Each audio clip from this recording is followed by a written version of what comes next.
최근 언론 보도로 우리 국민들이 응급실 뺑뺑이를 겪고 있는 사례들입니다. 이 중에는 2살 어린아이가 열성 경련이 생겼는데 11곳의 응급실에서 1시간 동안 진료 거부를 당하다가 결국 여전히 혼수 상태에 빠져 있는 사례와 같은 안타까운 사례들이 있습니다. 이런 언론 보도와 현장 의료진들의 증언을 바탕으로 최근 더불어민주당 이재명 대표가 응급실 뺑뺑이 때문에 사망한 분들이 작년보다 늘었다고 합니다 라고 말씀하셨는데, 이 발언을 대통령실이 나서서 근거 없는 주장이다 라고 반박했습니다. 총리께서는 의정 갈등으로 응급실 뺑뺑이 문제가 더 심각해졌다는 주장이 가짜 뉴스라고 생각하십니까? 저는 더 심해질 가능성이 있다고 봅니다. 왜냐하면 12,000명 가까운 인력들이 빠졌거든요. 그러니까 그거는 의원님께서도 여러 번 의료계획에 대한 최고 전문가로서 여러 의견들을 그동안에 쭉 말씀해 주신 것을 제가 잘 마음에 새기고 있습니다. 분명히 똑같다면 그건 거짓말입니다. 그러나 그 효과를 최소한으로 나쁜 효과를 줄이고 그런 거를 거치면서 모두 다 협력해서 제대로 된 의료 개혁을 함으로써 국민께 보답해야 된다, 이렇게 생각합니다. 네, 응급실 뺑뺑이가 늘었다라는 답변으로 이해하겠습니다. 다음 슬라이드 보여주시죠. 보시는 그림은 권역응급센터, 대학병원급 기관, 그리고 지역응급센터, 큰 종합병원급 기관에서 심정지, 급성심근경색, 뇌졸중 같은 중증 환자들이 다른 병원으로 몇 %나 전원되는지를 보여드리는 그림입니다. 하늘색 막대는 작년 2월부터 7월까지고요. 노란색 막대는 올해 2월부터 7월까지입니다. 보시는 것처럼 대학병원급인 권역응급센터에서 심정지, 급성심근경색, 뇌졸중 같은 중증 응급 환자의 전원이 늘어나고 있습니다. 다시 말씀드리면 중증 응급 환자의 뺑뺑이가 늘어나고 있는 거죠. 예, 다음 슬라이드 보여주시겠습니까? 그렇게 되니 그 다음은 중증 응급 환자의 사망률입니다.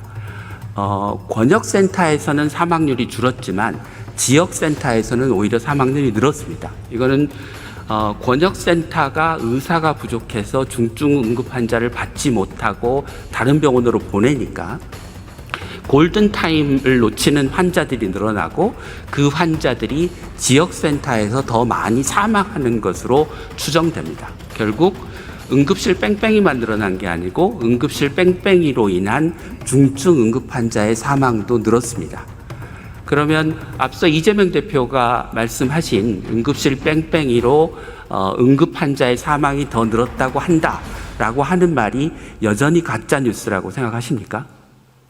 저는 그런 거에 대한 아주 통계를 우리 최고의 이 분야의 전문가인 우리 의원님께서 면밀하게 살피셨을 것이기 때문에 저는 지금 그 숫자를 달리 말씀드릴 숫자는 가지고 있지 않습니다. 다만 우리가 2004년, 2007년 이럴 때도 보면 많은 언론들이 보도를 한 것은 응급의료기관의 51% 의사가 부족하다. 응급실을 지킬 의사가 없다. 그거는 2008년 2월 15일 경향신문에 난 겁니다만, 또 한국경제 같은 데서는 응급의료기관 60%가 미흡하다.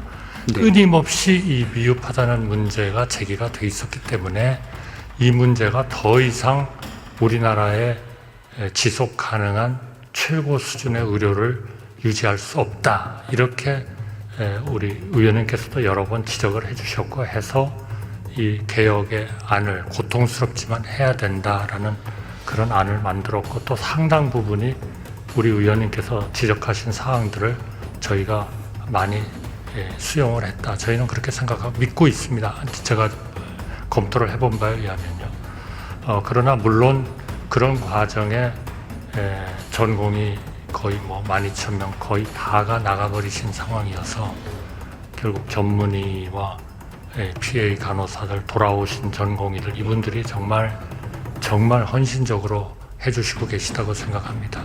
네. 그러한 상황을 빨리 좀 네. 종결시켜야 된다 이렇게 네. 생각합니다. 이처럼 지금 응급의료 대란으로 응급 환자들이 제대로 치료를 못 받고 있습니다. 오늘 대국민 담화를 하셨는데 추석 응급의료 대책으로 어떤 것들을 정부가 내놓으셨습니까?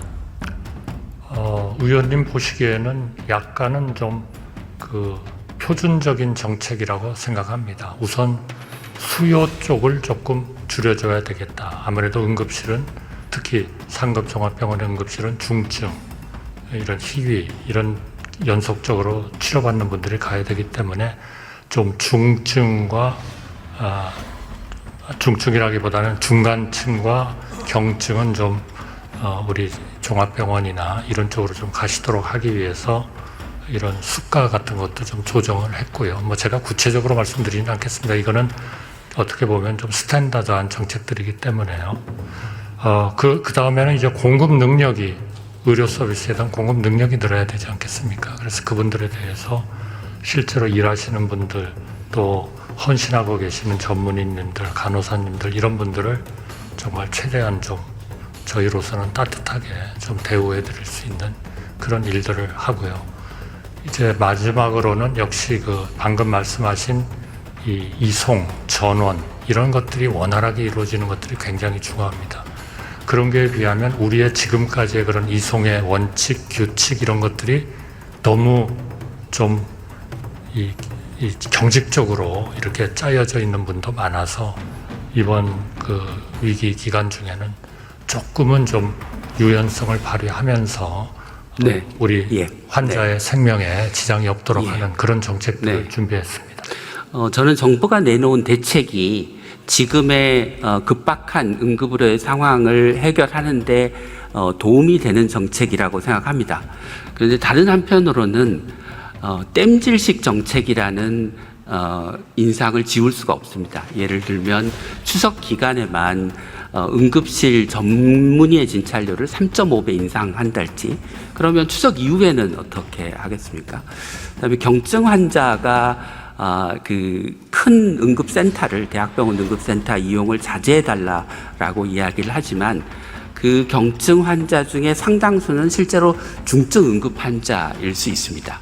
그래서 근본적인 문제는 응급실의 전문의를 늘리는 것과 함께 응급 환자의 수술, 시술, 중환자 진료를 담당할 최종 진료를 담당하는 전문의를 늘리는 것이 과제라고 생각합니다.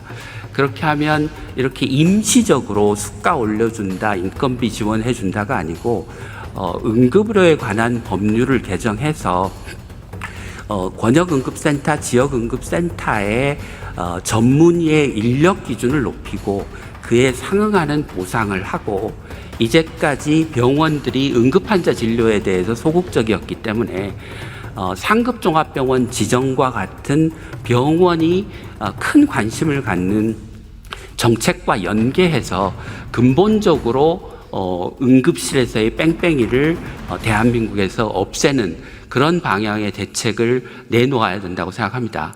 그래서 만약 국회에서 그런 법을 발의한다면 정부가 적극적으로 검토하실 생각이 있으십니까? 저는 의원님의 그 문제 제기와 현상 파악에 대해서 저는 전적으로 공감합니다. 뭐 저희 의원님 보시기에는, 최고 전문가가 보시기에는 조금 더 개선될 점이 있지 않느냐, 이렇게 분명히 생각이 드실 부분들이 있을 겁니다. 그러나 지난 8월 3일 날 1차로 저희가 의료 개혁안을 낸 것은 이 모든 문제, 응급실에서 일어나는 문제, 또 배후 치료 이런 능력이 좀 부족한 문제, 또 필수, 또 지역의료 이런 데가 아직도 좀 이런 그 스트레스를 받고 있는 문제, 이런 것들을 근본적으로 해결하는 거는 결국 지금 저희가 얘기하는 한 6개 정도의 키 개혁 과제들이 잘 투자가 되고 성공을 하면, 네, 무슨 말씀인지 그게 알겠습니다만, 근본적으로 해결이 될 것이다. 네. 그러나 그 기간 동안은 저희가 필요한 약간의 좀 임시적인 조치도 같이 할 수밖에 없다. 네. 말씀을 드리겠습니다. 그런 임시적인 조치가 필요하다는 건 앞서 말씀드린 그다음에 대로 제가 지금 답변을 못 드렸어요. 네, 그럼 인정합니다만 그런 개혁을 하는 그런 네. 과정에서는 많은 아마 입법들이 필요할 겁니다. 네, 또 시스템을 만들기 위한 입법도 필요할 겁니다. 아마 그런 부분에서 의원님께서 좀 좋은 입법도 내주시고 하면은 적극적으로 저희가 원천적으로 이 모든 문제를 해결하기 위한 방향으로 정책을 추진하겠습니다. 저는 지금 당장 그 법이 필요하다고 생각합니다. 그러니까 장기적으로 이 문제를 내버려 두면 올해 말에 또는 내년 초까지 대한민국의 의료 체계가 응급의료 체계가 버틸 수 있을지 잘 모르겠습니다. 다음 슬라이드 보여주십시오. 이번에는 그 응급의료 말고 비상진료 체계 얘기를 해보겠습니다. 정부는 비상진료 체계가 잘 작동하고 있다고 얘기하시는데요. 거꾸로 중증 환자들은 지금 제대로 진료를 못 받고 있다고 얘기를 합니다. 왼쪽에 보시는 복지부 자료에 따르면 상급 종합병원의 수술이 31%가 줄었습니다. 정부가 뭐라고 얘기하냐면 상급 종합병원은 경증 환자, 중증증 환자를 진료를 줄이고 중증 환자 진료에 집중하고 있다. 이렇게 얘기를 하고 있는데 오른쪽에 보시는 소위 우리나라의 빅5 병원의 암 수술이 하늘색은 작년, 노란색은 올해 얼마나 줄었는지를 보면 30%가 줄었습니다. 그게 무슨 얘기냐면 중증 환자 진료, 경증 환자 진료가 같은 비율로 줄었다는 것을 의미하고 정부가 이야기하는 비상진료 체계가 잘 작동하고 있다. 상급종합병원이 중증 환자 위주로 진료가 전환되고 있다라고 하는 말이 사실이 아니라고 하는 것을 보여주는 통계입니다. 여전히 총리님께서는 현재 비상진료 체계가 잘 작동하고 있고 중증 환자 진료에도 별 문제가 없다고 생각하십니까? 비상진료 체계는 그야말로 비상진료 체계입니다. 그것이 그게 단기적이든 중장기적이든 그런 상황보다도 더 잘할 수 있다면 지금의 비상진료 체계를 다 바꿔버렸겠죠. 그쪽으로. 그건 현실적으로 아니지 않습니까? 여기서부터 잠시만 주목해 주시기 바랍니다. 제가 구독자분들을 위해서 깜짝 선물을 하나 준비했는데요. 제가 항상 여러분들께 뭐라고 말씀드렸나요? 뉴스만 평소에 잘 챙겨보셔도 돈이 된다, 돈을 벌 수 있다라고 말씀드렸는데요. 자, 여러분들 여기 보이는 각종 뉴스, 코로나 유행 사건, 러시아 우크라이나의 전쟁, 엔비디아의 실적, 트럼프와 김정은의 관계 등등과 같은 뉴스를 보게 되면 여러분들은 어떤 생각이 드세요? 그냥 뉴스만 보고 끝내는지, 아니면 이 뉴스를 어떻게 이용할 수 있는지 이 부분을 고민하고 계시는지를 되물어보고 싶습니다. 자, 그 이유가 뭐냐 하면 제가 지난 1월 여러분들께 뭐라고 말씀드렸나요? 지금은 반도체 산업에 관심을 가져야 한다. 뉴스만 보고 그냥 넘기지 마시고 한번 투자 쪽으로 고민해 보셔야 한다라고 말씀을 드렸습니다. 그리고 나서 이런 썸네일을 유튜브나 뉴스를 통해서 많이 보셨을 텐데요. 이런 반도체 산업이 이슈가 되었을 때 부자들은 어떻게 생각한다고 했나요? 반도체와 관련된 투자 수단은 뭐가 있는지, 어떤 주식이 가장 좋은지, 어디에 투자해야 돈이 몰리는지 자연스럽게 생각한다고 제가 말씀드렸죠. 그 이유가 부자들이 봤을 땐 이슈가 돈으로 이어지고 그 이슈가 나에게 돈을 벌어준다는 경험적 확신이 있기 때문에 부자들은 항상 이런 사회적 이슈와 돈의 흐름을 관심 있게 쳐다본다고 제가 말씀드렸는데요. 이번에도 마찬가지입니다. 제가 지난번에 시청자분들과 함께하는 주식으로 수익 내기 이벤트를 진행했었는데요. 당연히 100% 무료로 진행되었고, 자, 여기 보시면 아시겠지만 제가 지난번에도 저한테 구독이라는 문자를 보내주신 모든 시청자분들께 이렇게 반도체 관련주 중에 많은 종목이 아니라 가장 급등할 확률이 높은 딱 한 종목, 한미반도체 딱 한 종목만을 추천드렸어요. 그러면서 여기 나와 있는 대로 정확히 얼마에 매수해야 하는지, 수익률이 얼마가 나왔을 때 팔아야 할지 정확히 말씀드렸는데, 자, 지금 실제로 어떻게 되었나요? 오른쪽을 보시면 아시겠지만 제가 1월에 문자로 이 한미반도체를 소개해드리고 나서 실제 3배 이상의 급등이 나왔죠. 그래서 당시에도 굉장히 많은 분들이 제가 드린 이 종목으로 수익을 크게 내실 수 있었는데요. 다시 한번 수익 축하드리고 이번에도 마찬가지입니다. 최근 우리나라뿐만 아니라 국제 정세가 매우 불안정합니다. 과열된 AI 이슈와 함께 채권 가격과 일본 엔캐리 트레이드 청산으로 휘청거리고 있는데요. 이제 하락장의 초입으로 다양한 징후들이 나타나고 있습니다. 이제 본격적으로 금리 인하와 함께 하락이 더 심해지면 일반 개인들은 결국 더욱더 시장을 외면하고 가장 싼 가격에 울며 겨자 먹기로 손절하기 마련일 텐데요. 사실 역사적으로 이런 시그널이 있을 때야말로 좋은 주식을 저점에서 매수할 수 있는 절호의 기회입니다. 즉, 좋은 주식이 시장 상황 영향에 따라 어쩔 수 없이 떨어질 때를 적극적으로 노려야 한다는 거죠. 자, 그렇기 때문에 제가 이번에도 뭘 보내드린다고요? 지난번과 마찬가지로 대박이라는 문자를 보내주시면 제가 이번 하락장에서의 보물, 추후 주가가 가장 크게 급등할 한 종목을 구독자분들에게 문자로 종목명과 사고파는 시점을 모두 알려드릴 거예요.